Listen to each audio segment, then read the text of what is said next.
When writing a lowercase letter in cursive style, always start on the bottom line.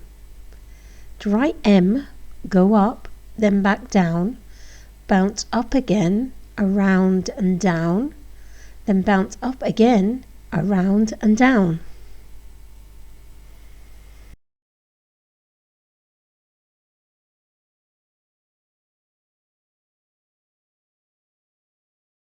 Now let's see how it looks in a word. Map is written like this.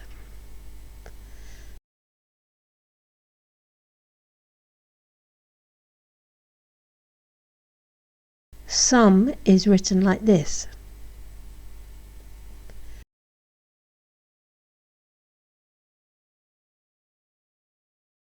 Capital letters always start at the top. To write capital M, draw a line down, then from the top again, create a small V shape and then straight back down.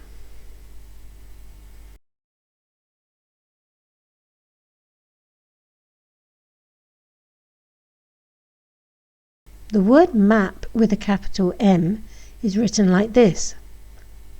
Capital letters never join with the rest of the word.